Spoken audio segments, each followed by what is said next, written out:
I don't know how many of you have been to Vietnam or Ho Chi Minh City in particular, but I would just love to use this 30-minute very quick introductions and introduce you to the most hustling cities of Vietnam and also one of the top hustling cities of the region, and hopefully to see you in Vietnam very soon.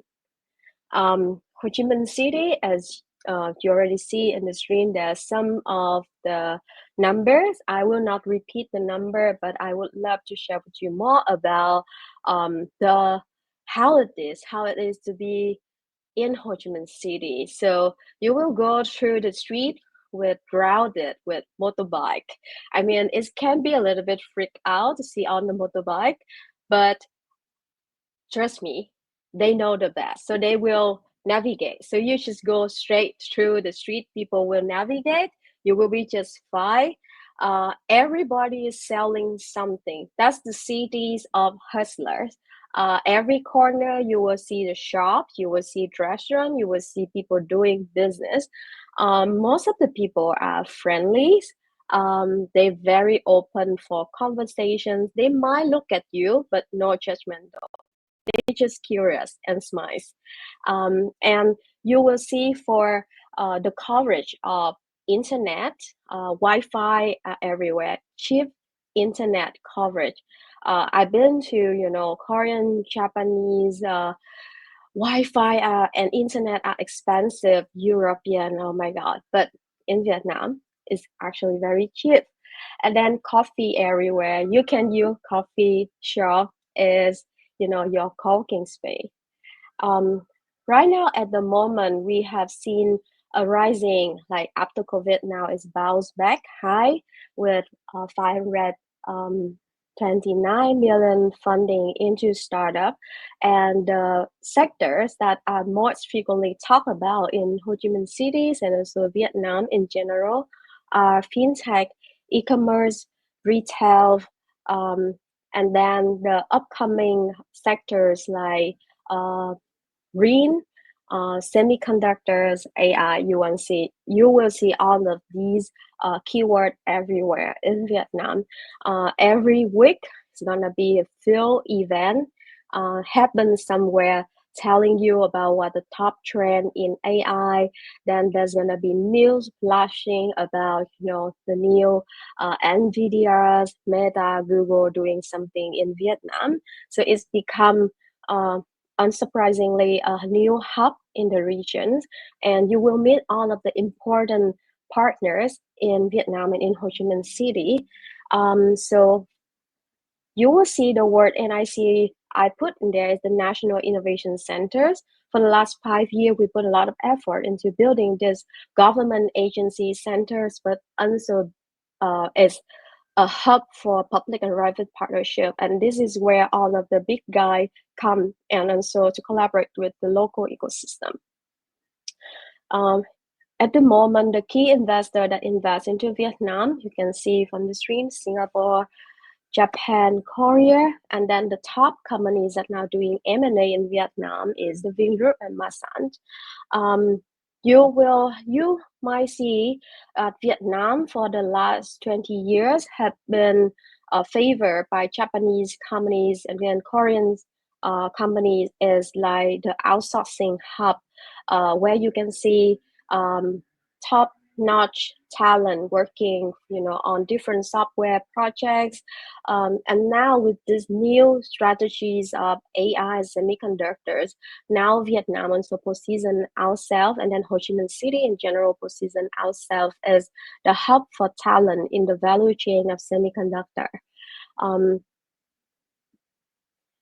So last year, the top officials and leaders from companies like Meta, NVIDIA, Google, you have seen on the news, they on cam and also expressed their interest in strengthen the relationship between US, Vietnam. Vietnam also have a good relationship with other partners from Europe, from China, and so in the region with Korea, Thailand,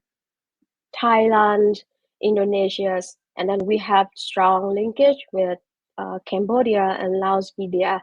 So it's the hub where you can just go there and get on the connections as the entry point to the regions, and from there building the whole value chains and reach across the world. um, so if you came to Vietnam in the past, and maybe this year, you have seen that we still lack some of the infrastructure in terms of transportation. But now, as you've seen in the new metros finally launched, and then we have the plan to extend the network. There have been for just few months, a huge M&A restructure of the government, where we now aiming toward how to make it more effective for the government in general. And you will see a lot of fast movement from the government at the moment. We have seen the investment into Vietnam in the early stage deal, and so rank above Jakarta, Indonesia. And then for at the moment, the policy level, the tax exemptions for startup is 5 years. And then there's also a lot of sandbox going on for digital economy, for fintech, logistics, and green energies. So the opportunities for Ho Chi Minh City at the moment is the highlight on semiconductors. We have had the incubator that happened with Cadence, and then we also have the new commitment to have 50,000 engineer. Yeah, I know that's a crazy number, and all the university are now, working very hard to commit to that number altogether, but 50,000 engineer by 2030. And then we also have this commitment to be net zero by 2050, and Ho Chi Minh City as the part of the country also contribute greatly to this commitment by investing hugely into green tech, solar energy projects, as well as doing a lot of sandbox to solve this problem that with a lot of pollution happen due to motorbike and everything. So electric car, electric motorbikes, all of these, you will see soon being promoted heavily in Ho Chi Minh City and Vietnam. For the cost advantage of being in Ho Chi Minh City, I do have some twists here.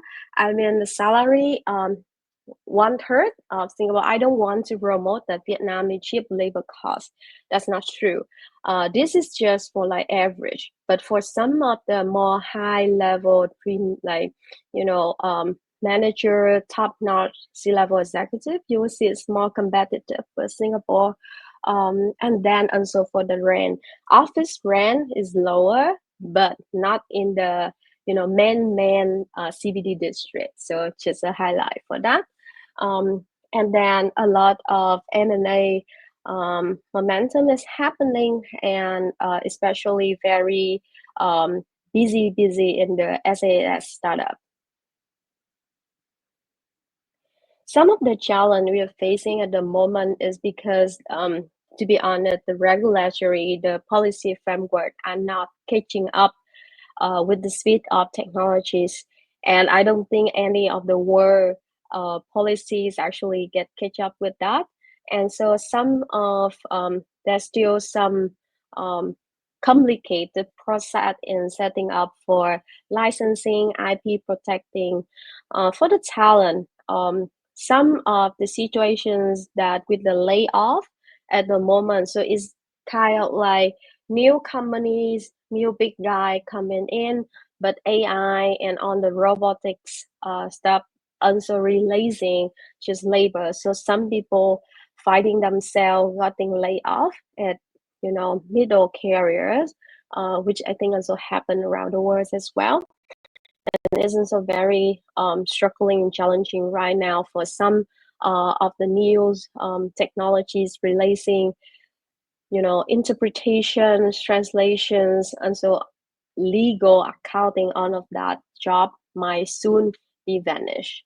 And then for infrastructure, crowded cities, and so we will need to figure out a way how to accommodate to all of these big populations and the rising demand from and so on the investor coming in.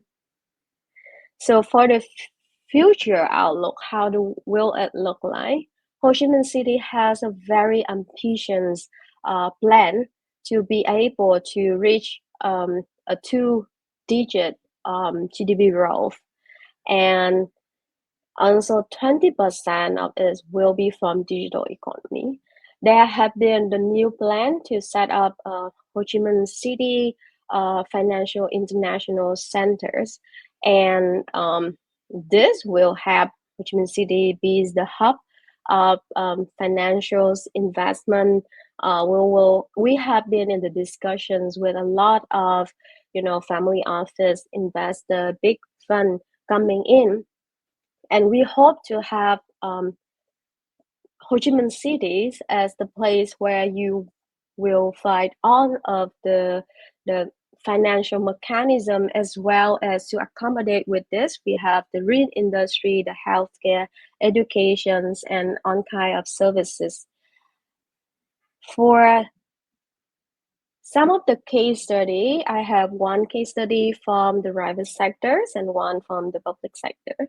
So Momo, I mean, you might have heard about China version of WeChat, WePay, and so Momo, in a way, are building themselves with 2 billion US dollar valuations at the same type of model.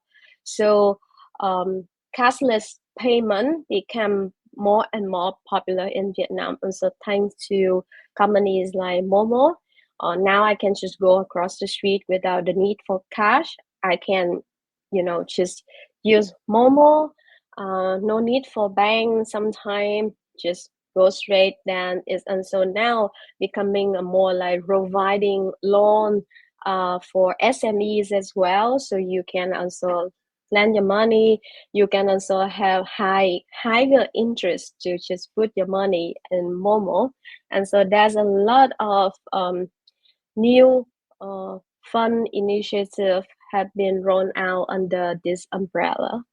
And then for NIC, National Innovation Center, is a government initiative to, like I said, how do we call for the international interest for the big corporations, for the big tech guy to come, and just the huge event last year where we have the vice chairman for Meta joined.